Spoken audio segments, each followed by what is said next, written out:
Es por lejos el artefacto más misterioso de la historia antigua y se le ha perdido el rastro desde hace 2600 años.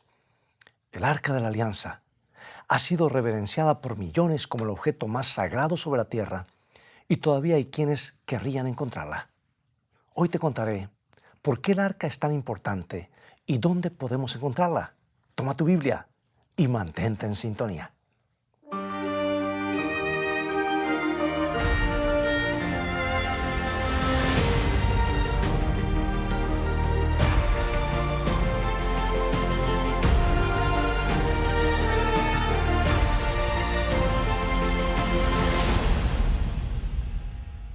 En 1981, el director Steven Spielberg realizó una película que lo colocó en la vidriera, en la gran vidriera, yo diría. Era la historia de un arqueólogo norteamericano que estaba en busca del Arca de la Alianza en la década de los años 30. Estaba en una carrera contra el tiempo para encontrarla antes que lo hicieran los nazis. El arqueólogo se llamaba obviamente Indiana Jones. ¿Recuerdas la película? Bien, como ya te habrás dado cuenta, me refiero a los buscadores del Arca Perdida. La historia que narra el filme de Spielberg nunca ocurrió, pero encendió la imaginación de mucha gente.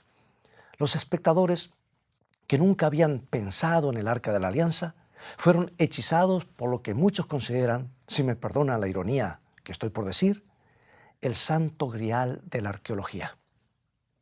¿Qué era esa misteriosa caja de oro y por qué está perdida? Bien, la versión de Spielberg sobre el arca podrá producir buenas cifras en la taquilla, pero no nos ayudará demasiado para entender qué era el Arca de la Alianza ni por qué es tan importante. Si quieres tener una buena descripción de ese misterioso artefacto, debes ir a los antiguos escritos de un hombre que estuvo allí cuando se construyó el arca. No necesitamos recurrir a Hollywood o a otras obras de ficción, porque hay registros confiables a nuestra disposición. Y aquí, en el libro de Éxodo, descubrimos que el Arca de la Alianza fue construida como parte integrante del tabernáculo del Antiguo Testamento. Más aún, el arca fue lo primero que Dios mencionó después de darle la orden de construir un santuario. Y podemos leer eso en Éxodo capítulo 25. Y esto es lo que dice Éxodo 25, 8 y 9. Y harán para mí un santuario, y habitaré en medio de ellos, conforme a todo lo que yo te muestre el diseño del tabernáculo y el diseño de todos sus utensilios, así lo haréis. Ahora bien, antes de continuar leyendo, espero que hayas notado que el santuario terrenal fue diseñado por Dios mismo.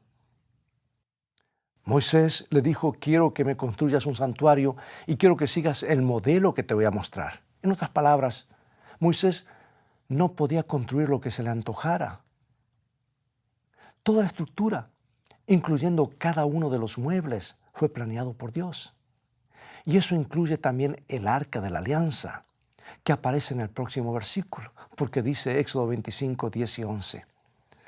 Harán también un arca de madera de acacia, cuya longitud será de 2 codos y medio, su anchura de codo y medio y su altura de codo y medio, y la cubrirás de oro puro por dentro y por fuera, y harás sobre ella una cornisa de oro alrededor. El arca era básicamente una caja de madera de un poco más de 2 metros de largo, 1 metro de alto y otro metro de profundidad aproximadamente. Tenía el tamaño de un moderno baúl, quizá un poco más grande. Estaba totalmente cubierta de oro por dentro y por fuera. Y encima del arca había una tapa de oro macizo que se llamaba el asiento o trono de la misericordia. Y sobre ella habían 2 ángeles de oro, uno frente al otro, mirando hacia la tapa del arca. Ahora, si lo piensas un poco, es algo muy interesante, porque es la imagen de seres celestiales que miran hacia algo que se llama el asiento de la misericordia. No sé si te habrás puesto a pensar que los ángeles no son robots insensibles que cumplen la voluntad de Dios, que la cumplen automáticamente el día entero. Porque la Biblia nos dice que tienen pensamientos y sentimientos al igual que nosotros. De hecho, en la Biblia hay un pasaje que dice que los ángeles son curiosos. Escucha esto. Pedro está escribiendo acerca del plan de Dios para salvar a la raza humana, la raza caída por el pecado, y dice esto al final del versículo 12 de 1 de Pedro capítulo 1. Dice, cosas en las cuales anhelan mirar los ángeles. Ahí lo tienes. Según la Biblia, los ángeles no saben todo y hay cosas que les gustaría conocer mejor. Por eso me resulta interesante que los ángeles en la tapa del arca estén todo el tiempo mirando al asiento de la misericordia y el espacio que está sobre ella. ¿Será que tienen tanta curiosidad como nosotros por el amor y la misericordia de Dios? ¿Será que, al igual que nosotros, están completamente maravillados por la naturaleza y el carácter de Dios? Es una buena pregunta, porque cuando lees la Biblia, enseguida descubres que el arca era muy importante para Dios. De todos los componentes del santuario, el arca está en primer lugar de la lista. Dios le pidió a Moisés que construyera el arca antes que ninguna otra cosa. Y es como si aquel día hubiera sido lo más importante en la mente de Dios. El arca de la alianza se convirtió en el objeto más sagrado en toda la nación de Israel. Era tan santo que las manos humanas no debían tocarla. Y si el arca debía moverse por alguna razón, el sacerdote debía usar 2 barras de oro para levantarla. No se atrevían a tocarla porque sabían que si lo hacían, aún con las mejores intenciones, morirían en el acto. Ahora bien, eso nos dice algo muy importante acerca del arca de la alianza. Solo hay otra cosa en la Biblia que es tan sagrada que los seres humanos deben permanecer lejos de ella, y es la presencia de Dios. El libro de Isaías, por ejemplo, dice que nuestros pecados nos han separado de Dios, haciendo el acceso directo imposible. Y en Éxodo capítulo 33 hay una historia sorprendente en la que Moisés le pide a Dios que le muestre su gloria. Pero Dios no podía mostrársela porque si lo hiciera lo mataría. Y estas fueron las palabras de Dios en Éxodo capítulo 33, versículo 20. No podrás ver mi rostro, porque no me verá hombre y vivirá. Antes del pecado, esto es lo triste, teníamos acceso directo a Dios, pero después de elegir una vida de rebelión, nos apartamos de su presencia. Si lo piensas, ese es el acto más amoroso que Dios podría haber hecho por nosotros. En vez de dejar que muriéramos instantáneamente por nuestros pecados, creó un acuerdo por el cual pudiéramos seguir viviendo y algún día ser salvados por el don de su Hijo en la cruz del Calvario. Pero por el momento no podemos ver a Dios el Padre cara a cara y vivir.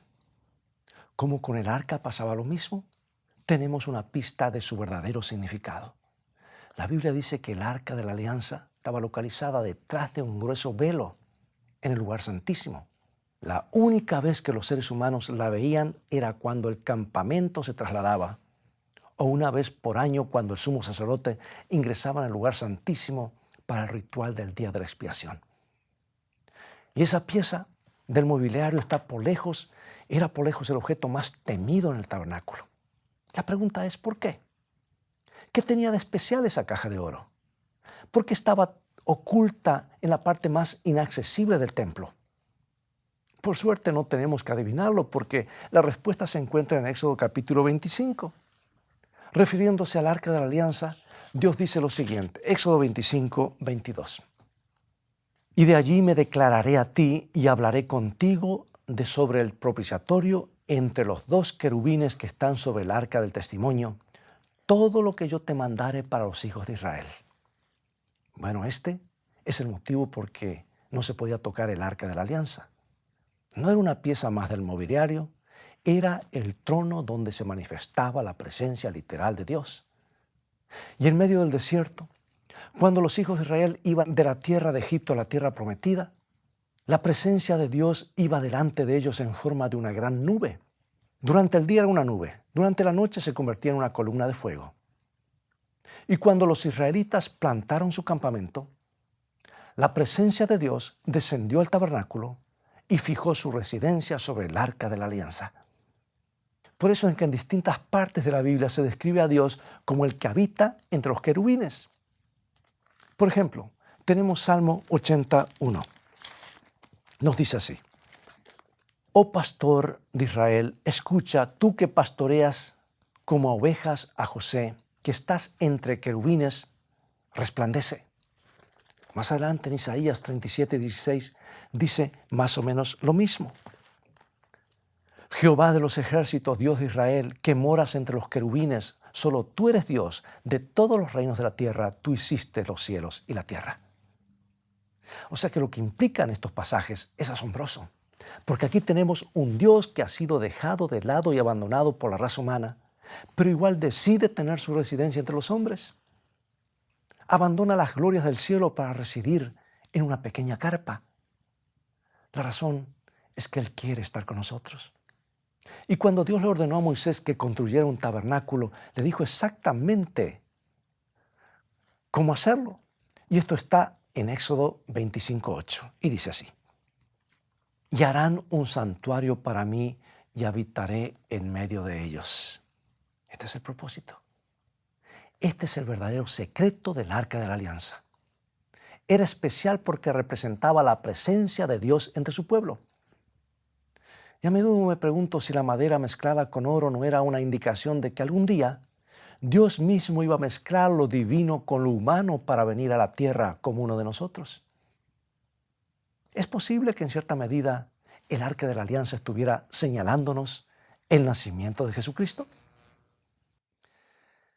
En la década de los 70, un hombre llamado Erich von Däniken publicó un extraño libro titulado Carrozas de los Dioses, que se convirtió en un bestseller y afirmaba que la civilización humana es el resultado de alienígenas, en otras palabras, extraños, extraplanetarios, que vinieron a este planeta hace miles de años. Y cuando leyó en la Biblia la descripción del Arca de la Alianza, su imaginación se disparó. Él dijo lo siguiente: el arca era una radio de 2 vías que le permitía a Moisés comunicarse con los seres superiores de otros mundos. Pero esa clase de afirmación está totalmente fuera de contexto. El Arca de la Alianza no era un artefacto para comunicarse con alguien distante en el espacio exterior. Se trata de la morada de quien quiera habitar entre su pueblo. Trata de Dios, cuyo corazón anhela la clase de comunión que teníamos con Él antes que le volviéramos nuestras espaldas. Se trata de un Dios que desea ser uno de nosotros y morir en nuestro lugar. El Arca de la Alianza no nos trae un mensaje de distancia y separación, aunque estuviera oculta detrás de un velo, sino de cercanía y reunión. Se trata de Dios atrayéndonos a su presencia todo lo posible, sin que la presencia misma de Él nos destruya. Y en el libro de Hebreos descubrimos algo increíble acerca del arca. Cuando se le dijo a Moisés que construyera el santuario, se le dio un modelo muy preciso. Y ese modelo se basa en algo que existe en el cielo. Ahora presta atención a lo que dice la Biblia. En primer lugar, Hebreos capítulo 8, versículo 2. Allí descubrimos que en realidad había 2 santuarios. Refiriéndose a Jesús, lo llama ministro del santuario y del verdadero tabernáculo que levantó Dios y no el hombre. ¿Te diste cuenta? Si lees más adelante, Hebreos 9:11, siguiente capítulo vuelve a decir lo mismo y dice: pero estando ya presente Cristo, sumo sacerdote de los bienes venideros, por el más amplio y más perfecto tabernáculo no hecho de manos, es decir, no de esta creación. O sea que según la Biblia, Jesús es sumo sacerdote, pero Él no ministra en un templo terrenal, lo hace en un templo que no fue construido por manos humanas. Quiere decir que no puede ser sacerdote del tabernáculo que construyó Moisés, porque ese fue construido por manos humanas. Por eso, si Jesús no es sacerdote del santuario terrenal, ¿en qué santuario realiza Él su ministerio? La respuesta es muy simple. Se encuentra en el mismo libro de Hebreos. Y después de hablar acerca del santuario terrenal y de sus sacerdotes, el autor hace esta notable observación. Escucha, Hebreos 8:5. Los cuales sirven a lo que es figura y sombra de las cosas celestiales, como se le advirtió a Moisés cuando iba a erigir el tabernáculo, diciéndole: mira, haz todas las cosas conforme al modelo que te ha sido mostrado en el monte. Permíteme que te formule una pregunta importante. si el santuario terrenal fue construido de acuerdo con los planos que Dios le mostró a Moisés, y la Biblia dice que el santuario terrenal era una sombra de las cosas celestiales, ¿qué significa todo esto? La respuesta es sorprendente. El santuario terrenal en su totalidad era una réplica de algo específico que estaba en el cielo. Quiere decir que en el cielo hay un santuario. En ese santuario, Jesucristo, que es a la vez sumo sacerdote y cordero sacrificial, ofrece su sangre en favor de los pecadores. Hay todo un libro que nos explica de esto en el Nuevo Testamento. Y es lo que dice el libro de Hebreos, capítulo 9, versículo 24. Porque no entró Cristo en un santuario hecho de mano, figura del verdadero, sino en el cielo mismo para presentarse ahora por nosotros ante Dios. Yo espero que puedas darte cuenta del significado de esto. Porque en el Antiguo Testamento el arca de la alianza servía como el trono de la presencia misma de Dios. Y cada día los israelitas ofrecían los animales en el atrio por causa de los pecados cometidos. Sus pecados eran transferidos simbólicamente al animal y entonces el animal entregaba su vida. Y un sacerdote rociaba parte de la sangre en el lugar santo como si la estuviera presentando ante el trono de Dios, que estaba del otro lado del velo. Y una vez al año, en el día de la expiación, el sacerdote rociaba un poco de esa sangre sobre el trono de la gracia en el arca, como el medio por el cual se borrarían todos los pecados que hubieran sido simbólicamente transferidos al santuario. Escucha, todo eso es una ilustración de lo que Jesús hace por nosotros. Solo que lo hizo en la cruz y presenta su propia sangre ante la presencia de Dios en el cielo como el gran sumo sacerdote que ministra en nuestro favor. El tabernáculo terrenal era un modelo del santuario celestial. Por eso el velo del templo fue rasgado en dos cuando Jesús murió. Ya no se necesitaba sino solamente el santuario celestial. No necesitábamos más los animales para el sacrificio, porque teníamos la sangre del Cordero de Dios. Habíamos obtenido el acceso directo al trono del santuario celestial por medio de nuestro gran sumo sacerdote. Ahora, si lees con atención el libro de Apocalipsis, harás un descubrimiento excepcional, porque cuando Juan es llevado al cielo en visión, se le muestra el trono de Dios, el arca de la alianza celestial. Apocalipsis 11:19. Y el templo de Dios fue abierto en el cielo y el arca de su pacto se veía en el templo. Y hubo relámpagos, voces, truenos, un terremoto y grande granizo. Durante años se ha especulado acerca del paradero del arca de la alianza o del pacto. Y después de la destrucción de Jerusalén por parte de los babilonios, sencillamente desapareció. Algunos suponen que uno de los hijos de Salomón la llevó a Etiopía. Hay una tribu de judíos muy misteriosos que viven en Etiopía llamados falashas, que afirman tener el arca en su poder. En el antiguo libro de los Macabeos, un libro que versa sobre la historia judía, se presenta otra teoría. Dice que Jeremías escondió el arca en una cueva cuando se enteró que los babilonios estaban en camino. Pero lo más importante es que ya no necesitamos más el arca de la alianza terrenal, ¿escuchaste?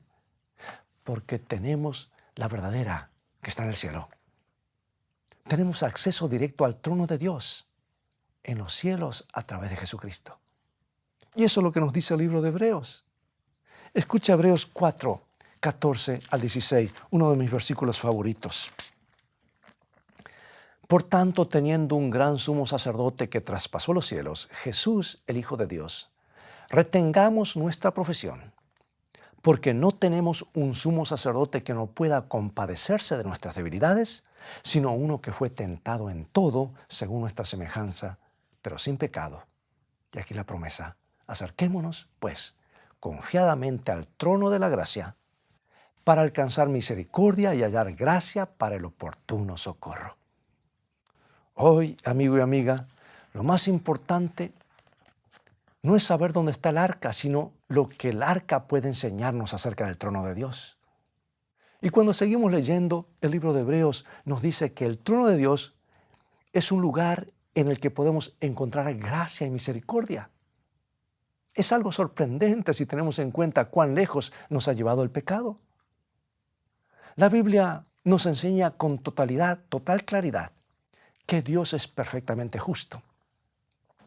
En el libro de Éxodo, el capítulo 34, dice que Dios no tendrá por inocente al malvado.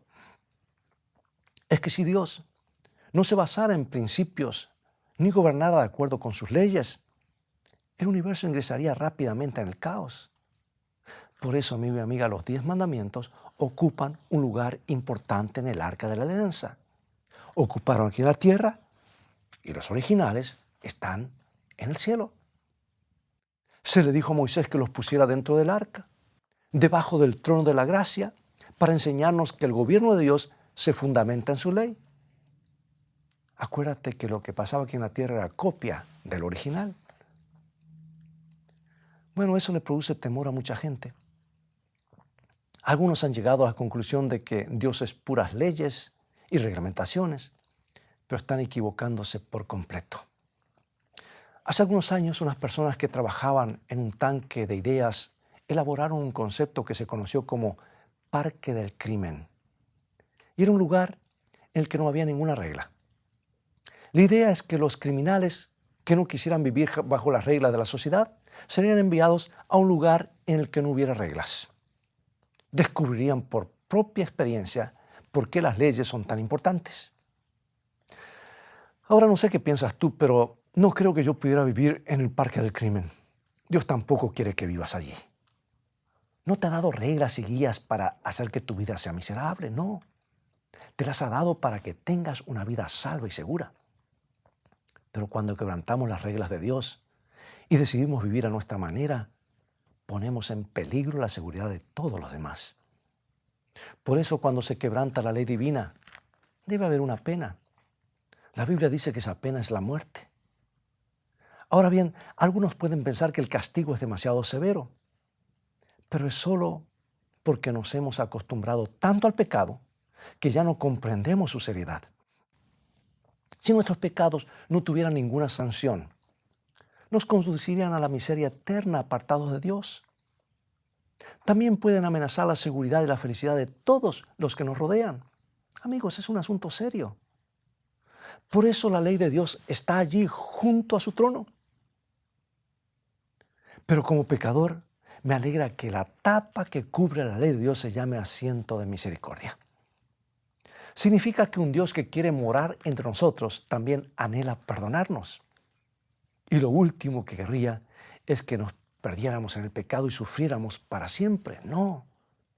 Por eso, su perfecto Hijo, el Cordero de Dios, rocía su propia sangre inocente sobre el trono celestial y esboza una sonrisa cuando el Padre acepta su sacrificio en tu lugar. Esa es la belleza del Arca de la Alianza. Y ahora, a manera de conclusión, déjame contarte que hace algún tiempo escuché la historia de un joven estudiante del seminario que trabajaba medio tiempo como chofer de un ómnibus en el lado sur de Chicago. Era acosado por una banda de muchachos que subían al ómnibus y se negaban a pagar su tarifa. Y después de algún tiempo, decidió tomar cartas en el asunto. Cuando vio a un policía parado en la esquina, detuvo el ómnibus y denunció a los muchachos. El oficial los hizo pagar la tarifa. Pero tan pronto como el ómnibus se perdió de vista al policía, saltaron sobre el conductor y lo molieron a palos. El chofer decidió presentar cargos, porque era lo que correspondía hacer. Pero cuando los jóvenes recibieron sus sentencias, este hombre hizo algo muy poco común. Su señoría dijo: perdono a estos jóvenes. Y si la corte está de acuerdo, me gustaría cumplir las sentencias en su lugar. El juez no lo permitió. Pero esa es justamente la lección que aprendemos del Arca de la Alianza, amigo. Al acercarnos al trono de Dios, descubrimos que se han levantado cargos en nuestra contra como corresponde. Pero hay una gota de la sangre sobre la tapa del arca, derramado por uno que fue clavado en una cruz. Significa que Dios nos ha perdonado por completo y nos ha convertido en súbditos de su reino. Y la única pregunta que nos resta hoy es: ¿qué es lo que te impide encomendarle tu corazón y tu vida a Jesús en este mismo instante? La maravillosa enseñanza del Arca de la Alianza es que Dios anhela perdonar nuestros pecados y llevarnos ante su presencia. ¿Te gustaría acercarte a su trono ahora mismo? ¿Por qué no inclinas tu cabeza junto conmigo para orar? Padre Celestial, gracias por Jesús. Gracias por el gran Cordero de Dios que dio su vida por nosotros y rocía con su sangre tu trono para que podamos alcanzar misericordia. Enséñanos a descansar en Jesús. Queremos amarlo, queremos confiar en Él y queremos conocerlo mejor. Te lo pedimos en el nombre de Jesús. Amén.